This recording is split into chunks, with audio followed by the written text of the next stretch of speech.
नमस्कार, capital TV देख रहे हैं आप। मैं हूं आपके साथ पूजा। अयोध्या के राम मंदिर में चढ़ावे की चोरी का मामला सामने आते ही विपक्ष ने आसमान सिर पर उठा लिया है। सवाल पर सवाल, बयान पर बयान और नैतिकता की लंबी चौड़ी बातें की गई। लेकिन अब उत्तर प्रदेश के बरेली से ऐसा आरोप सामने आया है जिस पर वही विपक्ष लगभग खामोश नजर आ रहा है। दरअसल ऑल इंडिया मुस्लिम जमात के राष्ट्रीय अध्यक्ष मौलाना शहाबुद्दीन रिजवी ने सुन्नी सेंट्रल वक्फ बोर्ड और सिया वक्फ बोर्ड पर वक्फ की जमीनों में अरबों रुपए के घोटाले का बड़ा आरोप लगाया है। उनका कहना है कि अगर निष्पक्ष जांच हुई तो यह मामला राम मंदिर चढ़ावा चोरी से भी बड़ा साबित हो सकता है। मौलाना रिजवी का दावा है कि इससे बरेली में ही वक्फ की जमीनों से जुड़ा करोड़ों और अरबों रुपए का खेल हुआ है। उन्होंने मुख्यमंत्री योगी आदित्यनाथ को पत्र लिखकर पूरे प्रदेश में वक्फ संपत्तियों की जांच कराने की मांग भी की है। तो सवाल यह है कि क्या अब समाजवादी पार्टी मौलाना शहाबुद्दीन रिजवी के आरोपों का जवाब देगी? क्या वक्फ बोर्ड की संपत्तियों का स्वतंत्र फॉरेंसिक ऑडिट कराया जाएगा? और क्या विपक्ष इस मामले में भी उतनी ही मुखरता दिखाएगा जितनी राम मंदिर मामले में दिखाई थी? तो आज इसी पर चर्चा करेंगे। मेरे साथ स्टूडियो में मौजूद हैं कैपिटल टीवी के editor in chief doctor Manish Kumar. Doctor साहब, बहुत बहुत स्वागत है आपका। धन्यवाद। इन आरोपों में आपको कितना दम नजर आ रहा है? देखिए, आरोप तो 100% सही है जी। 100%। कांग्रेस पार्टी ने सच्चर कमेटी बनाई थी। हाँ। और सच्चर कमेटी में ये बात, हालांकि इसकी हर बार मुस्लिम इशू आता है तो ये सेकुलर जमात सच्चर कमेटी की बड़ी बात करता है, लेकिन उस सच्चर कमेटी की रिपोर्ट में ये बात लिखी गई कि अगर बेहतर मैनेजमेंट वक्फ प्रॉपर्टीज का हो जाए तो हिंदुस्तान का कोई भी मुसलमान गरीब ही ना रहे। अरबों खरबों की संपत्ति बर्बाद हो गई, लूट लिया गया।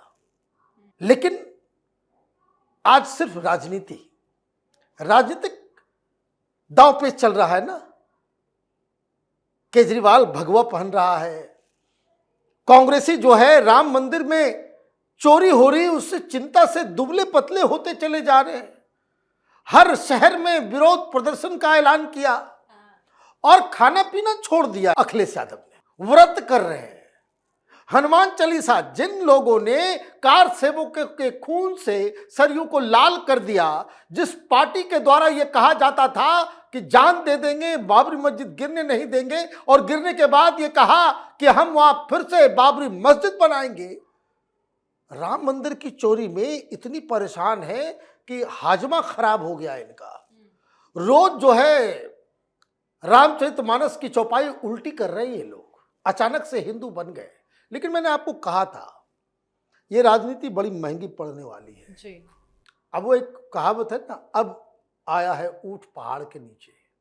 कई बार हमने इस मसले पे कहा कि मुस्लिम संस्थाओं में जो गड़बड़ियां होती है उसके ऊपर तो कभी आप प्रेस कॉन्फ्रेंस नहीं करते, तब तो आस्था का हवाला आप नहीं देते। कहां है ये संजय सिंह, कहां है ये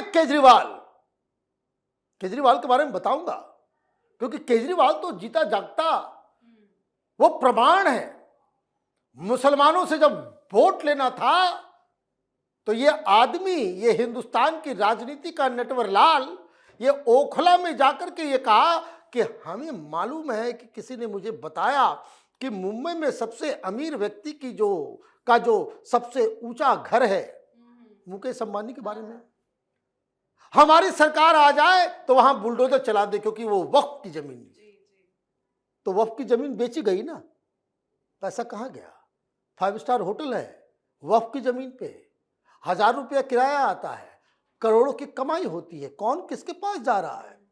कोई बताता है ओवैसी के पास कम से कम 4000 करोड़ की संपत्ति पे वो बैठा हुआ है वक्फ का।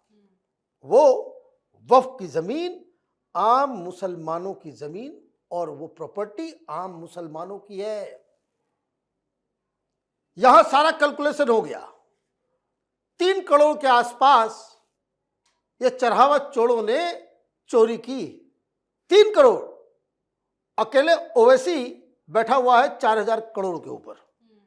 ये घोटाला है स्केल।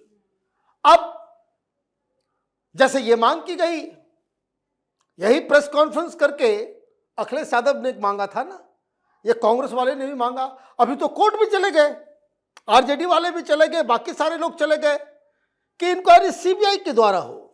एसआईटी की डिमांड पहले की गई, कहा गया भाई चोरों को पकड़ो, वो सब हो रहा है। और इन सब के बीच एक मौलाना साहब आते हैं और वो ये डिमांड करते हैं कि ये चढ़ावत चोरी से कहीं बड़ी चोरी जो है वो वक्फ में हो रहा है, वक्फ के। और सीधे सीधे उत्तर प्रदेश के अंदर 2 लाख वक्फ प्रॉपर्टी है। देश में सबसे ज्यादा वक्फ की जो प्रॉपर्टी है वो उत्तर प्रदेश के अंदर है। और वो ये साफ साफ कह रहे हैं इशारों में, ये जितना बड़े बड़े मौलवी हैं जो मुसलमानों के वोटों के सौदागर भी हैं, जो पॉलिटिकल पार्टी से वोटों के लिए सौदेबाजी करते हैं, मुसलमानों के वोट को बेचने का काम करते हैं, ये सब उसके अपराधी हैं। तो ये तो अरबों खरबों का मसला है। तो उन्होंने कहा कि भाई एक एसआईटी इसके ऊपर भी जांच हो, अब उसका भी फोरेंसिक जांच हो कि ये वक्फ की जमीन है तो कितना पैसा कहां आ रहा है, कौन दे रहा है, किसके पास जा रहा है, क्या ये पैसा गरीब मुसलमानों जिसका हक है क्या उसके ऊपर खर्चा हो रहा है या प्राइवेट पॉकेट में जा रहा है, जैसे टन्नी यादव के पॉकेट में जा रहा था। ये तो सवाल तो वाजिब सवाल है। अब उसको कहते हैं ना, अब ऊंट आया है पहाड़ के नीचे। अब अखिलेश यादव भागेंगे। मुसलमानों के ऊपर वक्फ का नाम अगर आप ले लीजिए, ये सारे मौलवी मौलाना जो वोटों के सौदागर हैं वो बिफर जाएंगे, क्योंकि वही लोग लूट मचा रहे हैं। अभी एक शुरू हुआ, अब अगला डिमांड भी आएगा, अब और भी डिमांड आएगा। अब योगी आदित्यनाथ को एक ही काम तो करना है, एसआईटी बिठा देना है। भाई राम मंदिर में चोरी तो एसआईटी, और वक्फ प्रॉपर्टी में चोरी डकैती वहां एसआईटी नहीं हुई, तो नाइंसाफी है, बहुत नाइंसाफी है। अगर हिंदू आस्था के केंद्र में अगर चोरी हो रही है तो वो आप सुप्रीम कोर्ट तक मामला जा रहा है, रोज अखबारबाजी हो रही है, रोज मीडिया में खबरें आ रही है, तो वक्त में जो चोरी हो रहा है तो इसमें भी तो वही तरीका होना चाहिए। कहां गया ये सारे मीडिया वाले, कहां गई ये सेकुलर जमात? अब केजरीवाल और संजय सिंह कोई सबूत ला करके नहीं देगा। अब आपका माने मुसलमानों की आस्था नहीं, इन सेकुलर जंतुओं को आप देखिए। माने हिंदुओं की धार्मिक भावना, मुसलमानों की धार्मिक भावना का जरा सा भी आपको कोई कद्र नहीं है। You should come out, you should say कि चलो भाई, जैसे राम मंदिर में जांच हो रहा है वैसे इसमें जांच होगी। क्यों? क्योंकि ये सब मठाधीश सब बैठे हुए हैं। बहुत सारे तो मुस्लिम नेता नप जाएंगे। ओवैसी के बारे में बता, कोई ऐसा बड़ा नेता नहीं होगा जो वक्फ की कुछ जमीन जो है जब्त करके रखे हुए हो। क्या है, समझिए घोटाला किस तरीके से है कि जो वक्फ की जो प्रॉपर्टी है, it has to be used for the benefit of Muslim community. आम गरीब मुसलमानों के विकास में उसका पैसा का इस्तेमाल हो। लेकिन ये लोग क्या कर रहे हैं, वो कब्जा कर ले रहे हैं। तो कहीं कोई मॉल खरीद ले रहा है, तो कहीं प्रॉपर्टी बना करके वहाँ पे हाउसिंग कॉम्प्लेक्स चल रहा है, तो कहीं ढाबा चला दिया, कहीं लंबा लंबा दुकान बना दिया, उसका किराया खा रहा है, और सब अनअकाउंटेड।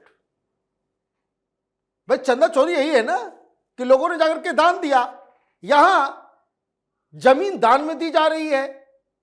आप कह रहे हो कि यहां कुछ प्राइवेट आदमी उस पैसे को चोरी कर रहा था, कुछ यहां भी वही काम हो रहा है। लेकिन यहां जो प्रोपोर्शन जो है, यहां 100 में से 99.9% लूट हो रही है।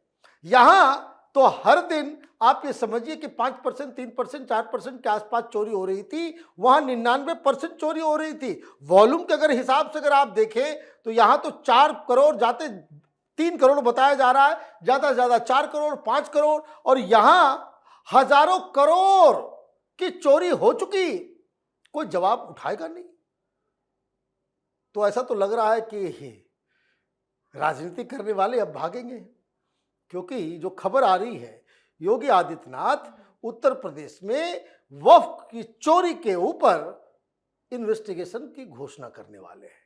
और ये हुआ नहीं, यही मौलवी मौलाना जो है वो फोन करेगा अखिलेश यादव से कि राम मंदिर का पीछा छोड़ो, केजरीवाल को बोलेगा आप खबरदार, जो आपने राम मंदिर का मसला उठाया आप उधर उठाओगे, इधर हमारी हालत खराब हो जाएगी, हमको माफ करो, अब जाने दो मसले को। ये खेल अब आगे चलेगा। आप देखिए सारे लोग साइलेंट हो जाएंगे। जी, बहुत बहुत धन्यवाद सर समझाने के लिए। धन्यवाद। तो आरोप तो काफी बड़ा है और बड़ी बात यह है कि आरोप किसी बीजेपी नेता ने नहीं लगाए हैं। ये आरोप एक प्रमुख मुस्लिम धर्मगुरु और ऑल इंडिया मुस्लिम जमात के राष्ट्रीय अध्यक्ष मौलाना शहाबुद्दीन रिजवी ने सार्वजनिक तौर पर लगाए हैं और जांच की मांग भी की है। अब सवाल वही है जो राम मंदिर मामले में विपक्ष पूछ रहा था, अगर मंदिर के चढ़ावे की चोरी पर निष्पक्ष जांच हो सकती है तो क्या वक्फ की जमीनों में अरबों के घोटाले की भी उतनी ही निष्पक्ष जांच नहीं होनी चाहिए? क्या इस मुद्दे पर भी वही राजनीतिक दल और नेता खुलकर बोलेंगे या फिर उनकी आवाज सिर्फ चुनावी मामलों तक ही